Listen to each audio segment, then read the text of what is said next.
Zikir nafas yang selalu keluar masuknya disertai dengan zikrullah.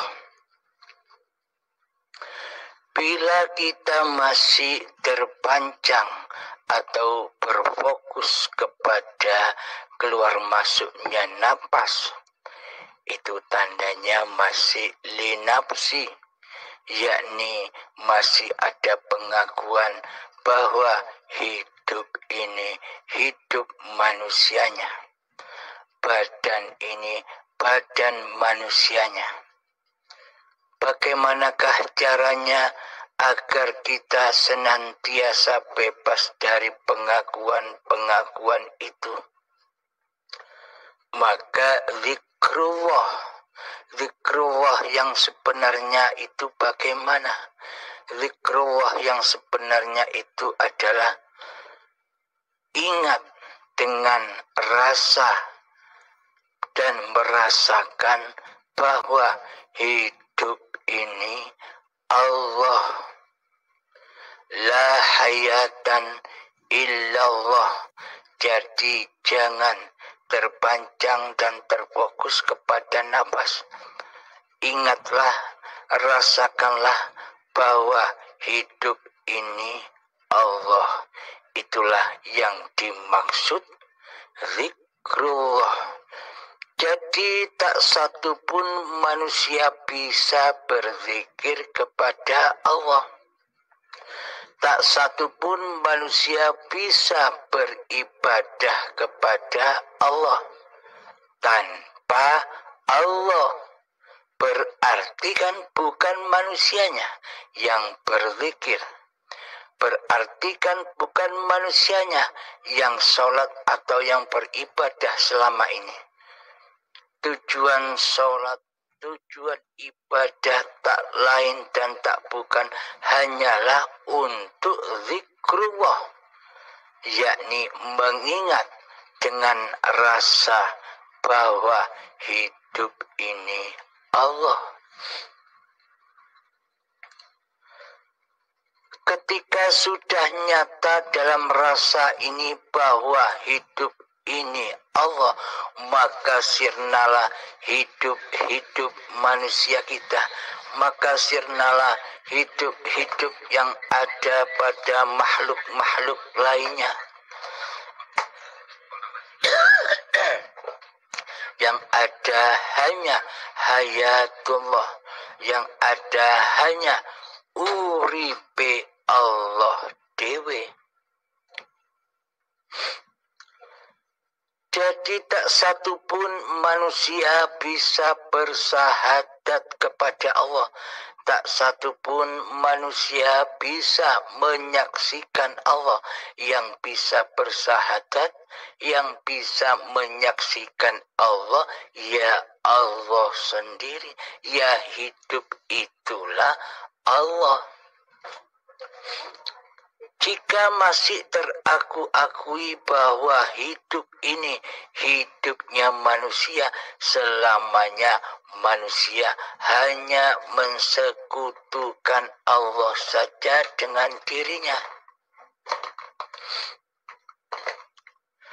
Karena itulah sucikan kembali apa yang kita rasakan selama ini, bahwa rasa yang kita rasakan selama ini adalah wujud nyatanya Allah itu sendiri.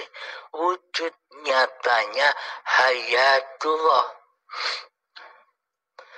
Tanpa adanya hayatullah, apakah ada kira-kira seluruh keadaan yang kita rasakan selama ini? Selama ini kita merasakan bahwa seluruh keadaan yang kita rasakan sebagai milik kita. Karena yang menjadi Tuhan masih diri manusia kita sendiri, di hati kita yang merajai dan yang menguasai kehidupan dan badan ini. Akhirnya Allahnya tiada, akhirnya Allahnya gaib, dan akhirnya Allahnya lah yang adam. Selama ini kita tidak menyadari bahwa selama ini kita mengadamkan Allah di hati kita. Seolah-olah Allah itu makhluk. Kitalah yang menjadi Tuhan. Kitalah yang menjadi Allah selama ini. Allah kita jadikan makhluk di dalam sifat-sifat muhalnya sendiri. Coba hayati, coba resapi. Nah, bagaimana mungkin kita bisa berzikir kepada Allah sementara yang jadi Tuhan selama ini di hati kita hanya hawa nafsu kita sendiri? Berarti selama ini kita hanya bisa berzikir kepada hawa nafsu kita sendiri yang merasa berkuasa untuk berzikir. Sejatinya bukan Allah yang kita ingat selama ini. Sejatinya bukan Allah yang kita zikiri selama ini. Tak lain dan tak bukan yang kita ingati dan yang kita zikiri adalah diri kita sendiri sebagai pelaku, sebagai penguasa hidup dan badan ini. Maka dari itu, mari kita sadari bersama untuk apa kita berada di dunia ini. Manusia berada di dunia ini hanyalah untuk menyaksikan Tuhannya, untuk menyaksikan Allah saja. Dan bagi siapa saja yang di hatinya masih memperturutkan hawa nafsunya, masih mentuhankan hawa nafsunya, masih merasa hidup daripada Allah, ini derajatnya di sisi Allah lebih rendah daripada hayawan, lebih rendah daripada anjing dan celeng di sisi Allah. Karena anjing dan celeng serta seluruh hayawan dan tumbuhan semuanya berzikir kepada Allah setiap saat. Kenapa mereka, hayawan dan tumbuhan, bisa berzikir kepada Allah setiap saat? Karena hayawan dan tumbuhan tidak punya pengakuan seperti diri kita, tidak punya akal seperti diri kita. Maka otomatis hayat yang ada pada hayawan dan tumbuhan itulah hayatullah. Hidup yang memelihara, hidup yang menjaga, hidup yang mencukupi segala apapun yang diciptakannya.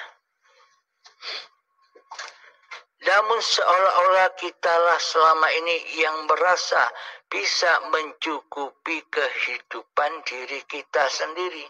Seolah-olah kitalah yang mampu berkuasa menafkahi istri dan anak kita. Seolah-olah kitalah yang merasa berkuasa mencukupi seluruh kebutuhan kehidupan kita setiap harinya. Seolah-olah demikian. Namun perlu Anda hayati, namun perlu kita renungkan, bila tak ada hidup, bila tak ada Allah, apakah akan tercukupi semua kebutuhan badan-badan ini? Nah, berarti siapa yang mencukupi, yang menjaga, yang membimbing, yang memelihara, yang mengasih sayangi tubuh-tubuh ini selama ini, sejak dari tanah sampai menjadi bayi hingga menjadi manusia setua ini.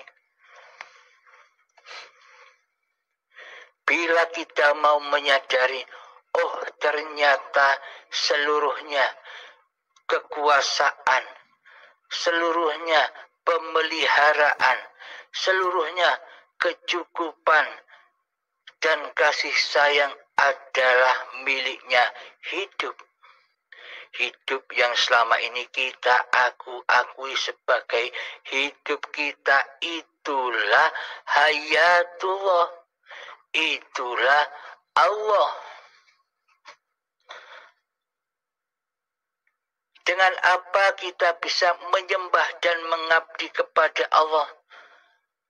Dengan kesadaran dirilah kita bisa mengabdi dan menyembah kepada Allah, mempersembahkan kembali, mengabdikan kembali bahwa hidup dan badan ini miliknya Allah, bukan milik manusia kita. Dengan kesadaran yang demikian itulah yang disebut zikrullah, mengingat Allah. Yang mengingat Allah siapa? Bukan manusianya. Manusianya tak akan mampu bisa mengingat Allah tanpa hidup yang menghidupi manusianya. Jadi yang mengingat Allah ya Allah, bukan manusianya. Inilah makna berzikir.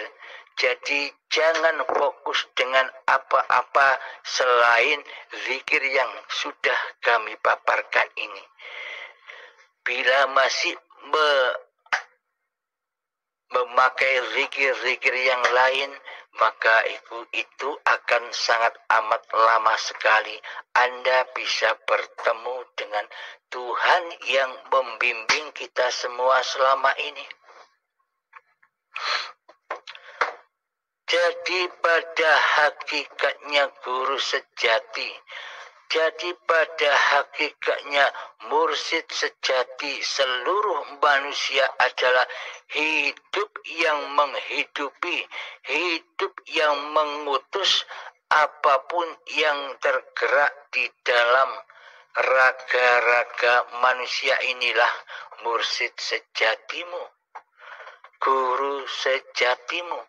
Selagi kau menjadi guru di dalamnya, selagi kau menjadi mursyid di dalamnya, sebagai penguasa, sebagai Tuhan yang mentuhani hidup dan badan ini, maka selamanya tak akan pernah bertemu dengan guru sejatimu. Yakni hidup yang selama ini aku akui sebagai hidup manusia kita sendiri. Seumpama hidup ini hidup manusia kita, bagaimana mungkin Allah menghidupi kita? Bila kita sudah punya hidup sendiri, takkan mungkinlah Allah menghidupi manusia. Karena manusia tidak punya hidup, maka Allah lah yang menghidupi manusia sejak dari tanah sampai menjadi bayi hingga setua ini, tetaplah hidupnya Allah lah yang menghidupi seluruh manusia dan seluruh makhluk-makhluk yang diciptakannya.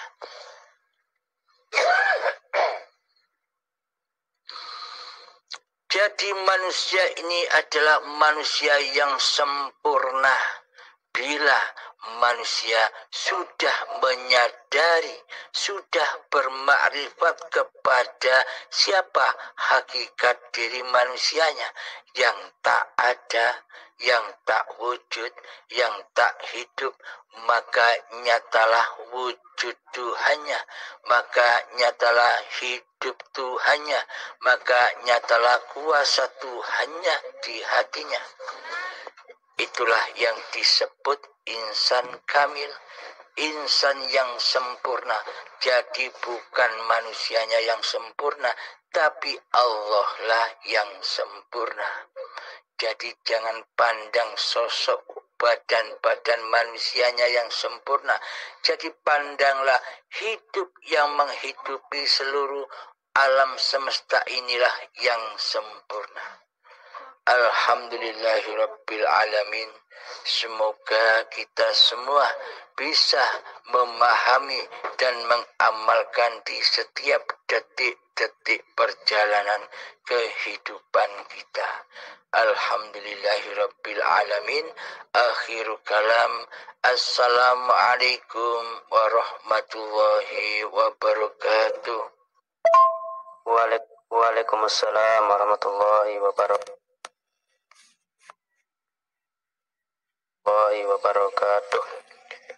Cukup jelas sekali penerangannya Abah bagi saya. Mudah-mudahan ada ridhonya Allah untuk saya pahami, untuk saya mengamalkan apa yang sudah dipaparkan kepada saya dan menjadi ilmu untuk saya. Selanjutnya Abah sekiranya ada sesuatu yang saya kurang pahami, izinkanlah selalu diri ini untuk bertanya, menimba ilmu kepada Abah. Semoga Abah diberikan kesehatan, nikmat lahir dan batin.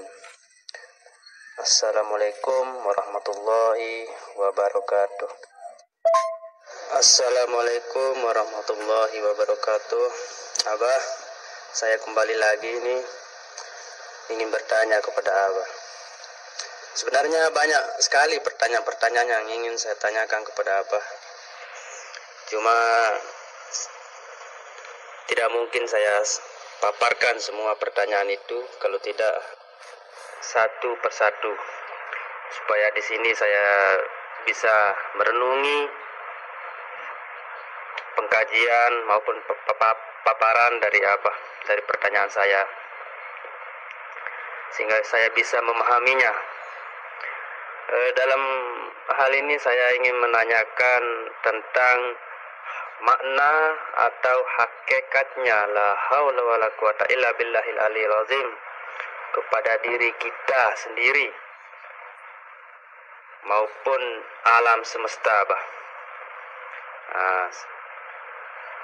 Sekedar ini pertanyaan saya, mohon kiranya dengan ikhlas Abah memberikan pengkajian maupun paparannya kepada saya, supaya saya bisa mendapatkan hikmah maupun ilmunya dari Abah. Sekian, assalamualaikum warahmatullahi wabarakatuh. Waalaikumsalam warahmatullahi wabarakatuh. Perlu kita sadari, selama ini yang menjadi Tuhan adalah diri kita sendirilah yang mentuhani seluruh aktivitas badan-badan ini. Selama kita belum mengenal Allah, maka batallah la haula wala quwata illa billahil aliyil azim, batal bagi kita. Kita selama ini mengucapkan kalimat itu hanyalah dusta belaka. Mana mungkin ada la haula wala quwata illa billahil aliyil azim, sementara yang jadi Tuhan, sementara yang menjadi penguasa, sementara yang merasa hidup masih diri manusianya. Berarti kalimat itu kan batal buat kita. Contoh lagi, la ilaha illallah itu pun batal buat kita. Karena yang ada di dalam hati kita bukan Allah, tapi diri kita. Intinya kita belum Islam di sisi Allah. Karena kita tidak mengenal Allah, karena kita tidak mentuhankan Allah di hati kita. Bila kita sudah mentuhankan Allah di hati kita, maka putuslah pundi-pundi jerat-jerat kemanusiaan diri kita selama ini. Bagaimana mungkin kuasa akan terkuasai oleh diri kita bila hidup ini sudah Allah?